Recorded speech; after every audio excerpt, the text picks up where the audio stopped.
Hello everyone, welcome back to the Hurricane HQ, and today we have another tropical weather outlook here on Hurricane Sam and the rest of the areas to watch in the Atlantic Ocean right now. And also in this video, I will be talking about the eruption on La Palma. That volcano is actually getting a little bit worse, and there's been a lot of people talking about a possible mega tsunami impacting the eastern United States. So I also will be covering that and talking about if that is a possibility, if it's something to watch, or really any of that. So that'll be coming up in the video. Now, before we start, make sure you subscribe to my YouTube channel and follow me on Twitter so you never miss the next weather update or anything like that. So let's first start off with La Palma. Now, a lot of people have been saying, hey, is a mega tsunami possible? Because there's actually a theory that a large chunk of the La Palma Islands could break off and fall into the ocean if there's enough activity there, like earthquakes and volcanoes, which there currently is a lot of volcanoes and earthquakes. Now, before you just get worried right now, I'm not saying this is going to happen right now. Just listen, and I'll explain it.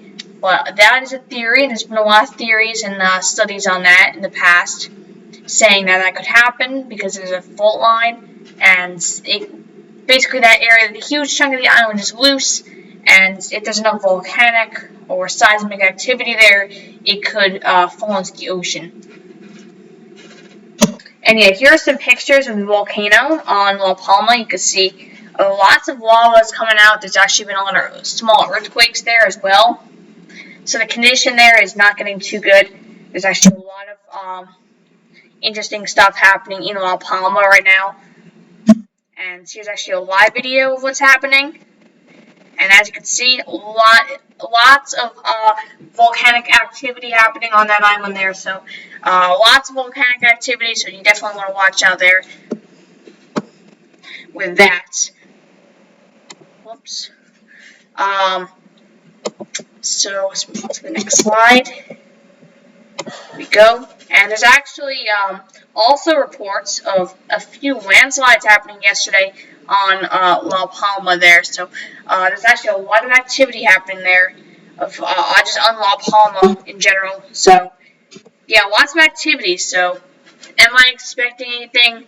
The main answer is no. But here, I'll explain it right now. So yeah, like I was saying, there's that theory that it could happen, and I'm not saying it won't, because there's a decent chance it still could, given all the activity there, given the micro landslides, given all that. Now, I know I'm not a seismologist, geologist, or volcanologist, or anything like that.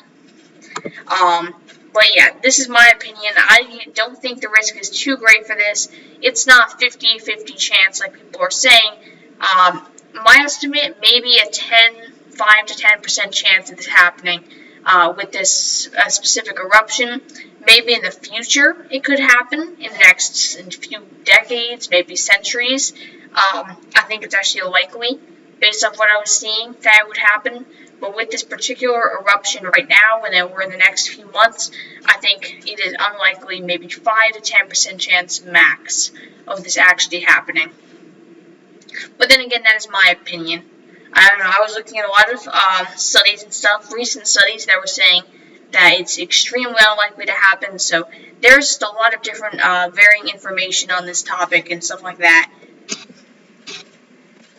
Now, I know there actually has been a lot of posts like this one on Twitter and stuff. A lot of people are posting images like this, showing this is actually how far inland the tsunami would go inland, and the flooding and stuff like that. Now, this does not really look that realistic to what the actual studies were showing. I mean, yes, it will potentially go that far inland on the East Coast if it actually did happen, but it definitely would not reach the Mississippi Valley or anywhere. It wouldn't even enter central Mississippi at all. It would maybe impact the coast of the southeast, if anything, but it would not be that significant one. So that's one thing that is fake about this image. And also, the waves would not be 150 feet high when they impact the East Coast. They were saying more like 80, maybe 100 max. if this did actually happen. So nowhere near 150. That is just very unrealistic, even if it did happen. So definitely don't believe some of these images that say 150 or anything like that. As yeah, they are just really not that accurate. But yeah, do I think this is going to happen, this eruption? I don't. Again, 5 to 10% chance max for this, so it's a very low chance of this actually occurring. I'm not saying there's no chance, given that there's so much activity going on with the earthquakes, the micro landslides, and just a lot of stuff like that happening there. So a lot of stuff is happening there, so I'm not saying it's 0. I'm just saying maybe 5 is realistic, 5%. Maybe 10% maximum, but I think 10% is a little bit high. So personally, I would go with 5% chance it's actually happening. So don't worry about this happening. If it does happen, there will be alerts. A lot of people are saying there's no warnings because some of the buoys are down. They will know. There is different techniques. There is satellite. There is many ways for them to identify it. So if it actually did happen, which is unlikely, they would know, and they would alert you as soon as possible, so you'd get a tsunami watch warning or advisory or threat or something like that notification on your phone anyway if you're on the East Coast. So I really think you shouldn't be worrying about this too much, because even though it's very unlikely, there's that small chance of it still happening, and even if it did, you get alerted on your phone, so there's nothing really to worry about with this event that is unlikely to occur. So again, very unlikely to occur. But what is likely is actually 2 areas in the Atlantic which could form pretty soon as we now move into our tropical discussion for the Atlantic Ocean. We have 2 areas over here highlighting these red regions here. These 2 areas have a pretty high chance of formation, 80%. That is 80 out of 100, so pretty high chance, pretty high likelihood of these forming. And then we have another 60% chance here just to the east of Bermuda there. So definitely watch out on the East Coast or any coast of the U.S. or Caribbean, Bahamas, and stuff like that, as stuff may be forming with these storms. Now, mainly in this video, we will be talking about Hurricane Sam right now. Hurricane Sam is a Category 3 hurricane now. Has been weakening a bit, although the latest information here is showing a 120 mile per hour Category 3. I believe that should be 125. I'm sorry for that. But yeah, gusts up to 150 mile per hour possible. Minimum central pressure is currently 958 millibars, with environmental pressure, which is currently unknown, along with the radius of circulation, which is also unknown. And the radius of maximum winds is 10 nautical miles, so pretty strong. And then the current location of Sam is 16.0 degrees north and 52.4 degrees west. So that is their current location. And again, Category 3 hurricane.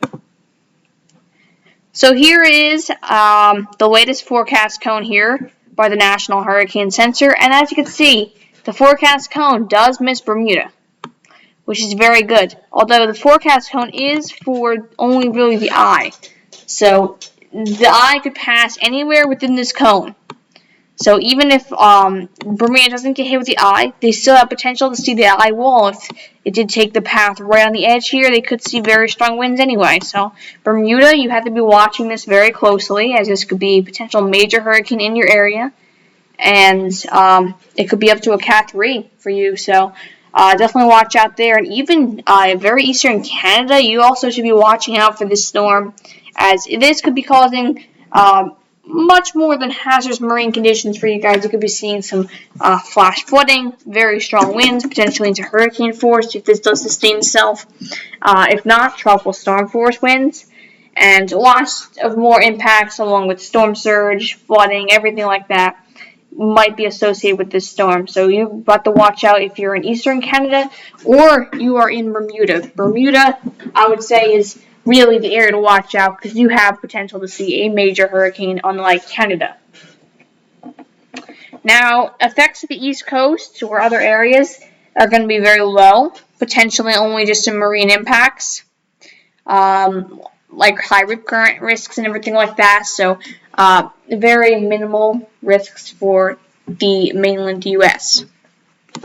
So here's our tropical storm force wind speed probabilities, and as you can see, Bermuda, you are in the risk, 20 to 30% for some tropical storm force winds there. So you should definitely be watching out for the storm, even if you don't get directly affected. You still could be seeing some strong tropical storm force winds. And then with the hurricane force wind probabilities, you actually do have a 5 to 10% chance here. You're right on the edge, but you have a 5 to 10% chance of some of those hurricane force winds. So you still have to watch out for even some hurricane force winds, most likely around Category 1 force for you, Bermuda, with the current forecast. And then with our most likely arrival time of tropical storm force winds, as you can see, Bermuda, you're most likely to see those tropical storm force winds by Friday, 8 p.m. Now, here's our past wind history for Hurricane Sam. As you can see, pretty large hurricane force wind field here. I believe it is getting slightly smaller as the storm is weakening a bit. It was Cat 4 on the verge of Cat 5, and now it is a Category 3 hurricane. But still a very strong storm, and will remain a very strong storm for quite a while, potentially even slightly strengthening before impacting Bermuda. So you should definitely watch out Bermuda if you are there. I would definitely get your plan ready in case you do go under a hurricane or tropical storm watch or warning. And finally, here's our current satellite here. As you can see, the eye is actually kind of falling apart here. It is getting a lot smaller. And this time, I do not think it is going through a cycle, which creates a new eye wall, like happened yesterday. This time, I believe it is just weakening, potentially. So that's why the eye could be getting smaller, although it does get slightly bigger. So we'll have to watch the satellite pretty closely, because that's really the best indication of what's currently going on in the storm.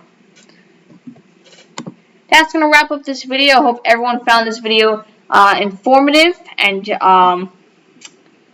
enjoyed both the tropical update and our volcano update there, and possible tsunami update there. So luckily, no major threat for tsunami, but still watch out. It's just really the best thing to do is to look at this website called tsunami.gov. It's the official website for the National Weather Service for all of the latest tsunami information. I'll actually put the link to that in the comment section or description there if you want to visit that website. That is a website where you can find any alerts or threats or anything like that for a tsunami. So if something does happen, it will appear on that website. And if something does happen as well, I will post it on my Twitter as fast as possible. So I definitely recommend you check out my Twitter, which is also down below in the description. Now, thank you everyone for watching. I hope you found this video informative, and yeah, make sure you subscribe to my channel as well if you would like, because yeah, my goal is 250 subscribers, so hopefully we can reach that in the next few weeks. Again, thank you for watching, everyone, and have a great rest of your day.